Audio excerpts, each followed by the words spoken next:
Assalamualaikum warahmatullahi wabarakatuh. Halo teman-teman semuanya. Perkenalkan, nama saya Deno Ferdian Putra dengan NIM 2310862040. Nah, pada kesempatan kali ini saya akan menjelaskan materi mengenai stratifikasi sosial.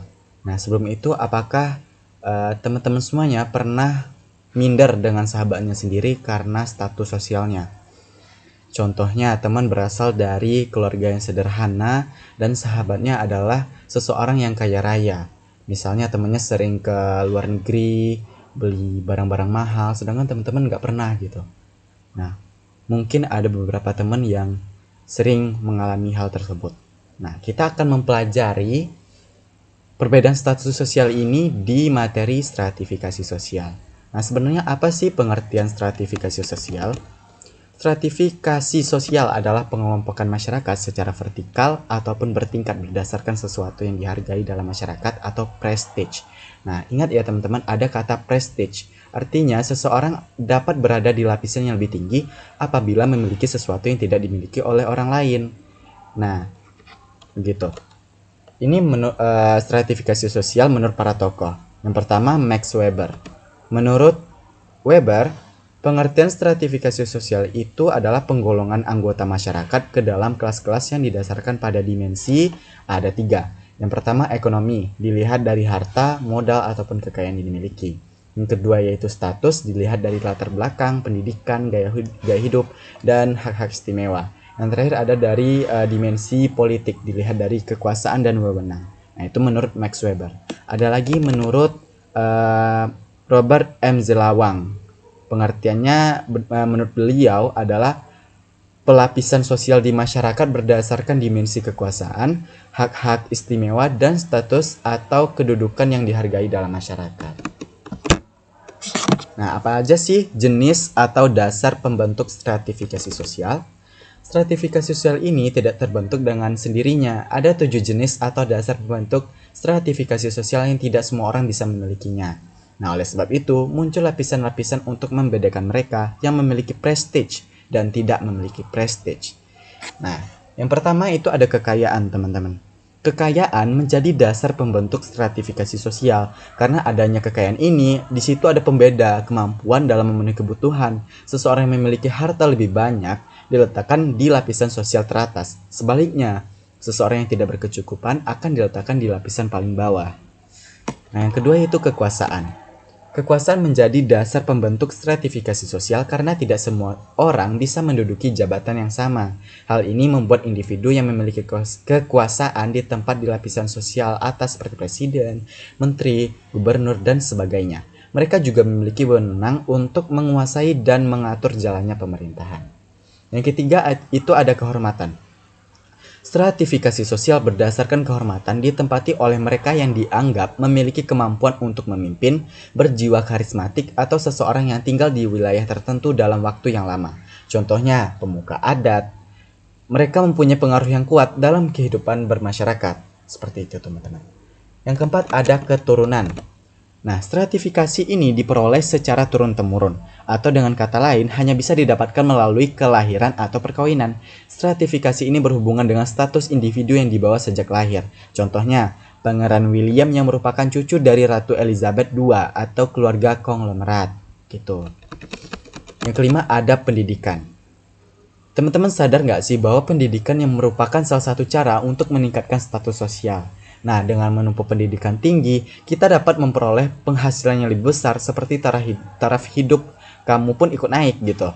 Makanya kalau mau menjadi orang sukses harus rajin belajar gitu, teman-teman. Yang keenam ada status sosial, yaitu stratifikasi berdasarkan status sosial dilihat dari hak dan kewajiban individu dalam bermasyarakat. Jenis stratifikasi berdasarkan status sosial ini berubah tergantung di mana tempat individu itu berada. Misalnya, ibu teman-teman adalah seorang CEO perusahaan teknologi gitu. Nah, di kantornya ia menempati posisi yang paling tinggi. Akan tetapi saat dia pulang, status ibu teman-teman itu sama seperti ibu-ibu di perumahan lainnya gitu. Nah, yang terakhir itu adalah gaya hidup. Dengan adanya globalisasi, kehidupan masyarakat semakin maju. Ditambah kehadiran media sosial yang membuat orang berlomba-lomba tampil paling menarik dan ingin dihargai. Bener nggak? Nah, benar kan? Hal ini membuat gaya hidup menjadi dasar pembentuk stratifikasi sosial. Nah, coba deh teman-teman pergi ke mall dengan baju apa adanya. Mungkin teman-teman bakal dicuekin sama pramuniaga kan? Tapi kalau teman-teman bawa iPhone 13 Pro Max dan tas Hermes misalnya, pasti mereka langsung nyamperin teman-teman karena dianggap punya uang gitu kan? Nah, seperti itu stratifikasi berdasarkan gaya hidup ini. Nah, ngomong-ngomong tentang stratifikasi dari awal sampai akhir, apa sih fungsi stratifikasi sosial ini? Nah, kalau yang teman-teman dengar dari awal, bukankah kalau kita mandang stratifikasi sosial itu bukannya malah memicu konflik ya? Tapi tidak seperti itu. Stratifikasi sosial ini justru membuat tatanan hidup menjadi lebih terstruktur. Nah, gimana tuh? Langsung kita bahas saja. Yang pertama itu di bidang ekonomi. Nah, yang pertama di bidang ekonomi, stratifikasi sosial itu bisa menjadi alat pembagian kerja. Nah, artinya stratifikasi sosial berfungsi sebagai alat pembagian peran individu di tempat kerja. Ada pemilik perusahaan, bagian HRD, bagian keuangan, dan lain sebagainya. Nah, teman-teman tahu nggak sih kenapa bisa beda? Karena setiap orang memiliki keahlian, latar belakang pendidikan, dan kompetensi yang tidak sama. Makanya berbeda-beda gitu pembagian kerjanya, teman-teman. Ada yang ahli di bidang ini, ada yang ahli di bidang itu. Jadi kita tidak bisa disamakan karena kita memiliki keahlian yang beda-beda gitu. Yang kedua ada distribusi hak istimewa. Nah, setelah memperoleh posisi pekerjaan nih, sertifikasi sosial kembali digunakan untuk menentukan gaji, wewenang, dan kewajiban individu. Nah, sudah pasti mereka yang berada di posisi atas itu memperoleh gaji yang lebih besar juga daripada yang posisinya di bawah gitu. Gitu, teman-teman. Nah, sebenarnya masih ada banyak lagi, tapi kita mengingat waktu, kita lanjut aja ke bidang politik. Nah, di bidang politik, stratifikasi sosial itu yang pertama menjadi penentu peran dan wewenang. Nah, teman-teman ingat nggak? Hak dan kewajiban seseorang dilihat dari seberapa besar kekuasaan yang ia punya.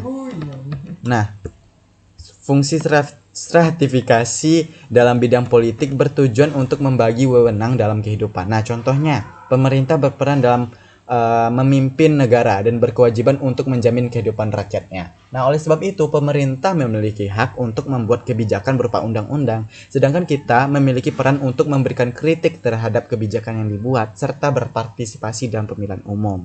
Nah, itu contohnya, teman-teman.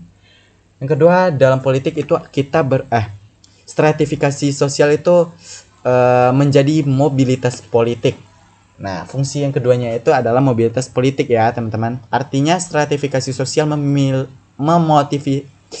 memotivasi individu atau kelompok untuk menduduki jabatan pemerintah. Tujuannya untuk mendapatkan kekuasaan yang lebih tinggi agar bisa membantu menyalurkan aspirasi rakyat. Begitu, teman-teman. Nah, kita sudah membahas dari yang pertama itu dari bidang ekonomi, yang kedua bidang politik, dan yang ketiga kita beralih ke bidang pendidikan. Nah, yang pertama, stratifikasi sosial itu berfungsi menjadi pengelompokan peserta didik. Gak cuma ekonomi dan politik, teman-teman, lapisan sosial juga berlaku pada sistem pendidikan. Siswa akan dikelompokkan berdasarkan usia, kemampuannya, mulai dari PAUD, SD, SMP, SMA, hingga ke perguruan tinggi gitu. Yang kedua, motivasi untuk meningkatkan kemampuan. Tingkatan dalam sistem pendidikan mendorong siswa untuk meningkatkan prestasi akademik untuk menggapai cita-cita mereka gitu. Dan yang terakhir, menentukan kedudukan individu.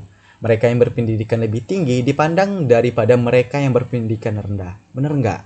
Banyak orang yang lebih menghargai yang memiliki pendidikan yang lebih tinggi. Walaupun sebenarnya bisa saja yang pendidikan rendah lebih pintar dari yang berpendidikan tinggi gitu kan, teman-teman. Nah, kita beralih ke bab terakhir, yaitu dampak stratifikasi sosial. Adanya stratifikasi sosial memungkinkan terjadinya beberapa konflik dalam masyarakat. Yang pertama, penyalahgunaan kekuasaan dan wewenang oleh pejabat pemerintah yang dapat merugikan rakyat atau memperburuk cita pemerintah di mata rakyatnya. gitu. Yang kedua, kecerdasan siswa di sekolah hanya diukur melalui peringkat akademik. Padahal beberapa siswa memiliki kecerdasan di bidang seni, olahraga, sastra, dan lain-lain. Jadi terasa tidak fair ya teman-teman dengan adanya stratifikasi sosial ini gitu. Yang ketiga, masyarakat lapisan bawah sulit untuk mengakses kebutuhan hidup yang layak, sehingga tercipta kesenjangan sosial. Nah, stratifikasi sosial ini jadi salah satu faktor yang menyebabkan kesenjangan sosial. Yang terakhir, dampaknya itu diskriminasi oleh kelompok mayoritas terhadap minoritas. Nah, jadi itu ya teman-teman pembahasan stratifikasi sosial yang biasa muncul pada lingkungan kita sehari-hari.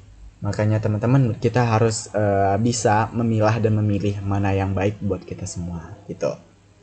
Nah, sekian penjelasan stratifikasi sosial dari saya. Terakhir saya kembali memperkenalkan diri, nama saya Deno Ferdian Putra dengan NIM 231086240. Nah, hanya itu yang dapat saya sampaikan Bapak dan teman-teman semuanya. Saya mohon maaf apabila mungkin saya banyak melakukan kesalahan seperti belibet, adanya info yang mungkin ternyata saya salah dalam menyampaikan. Saya mohon maaf sekali. Saya akhiri. Wassalamualaikum warahmatullahi wabarakatuh.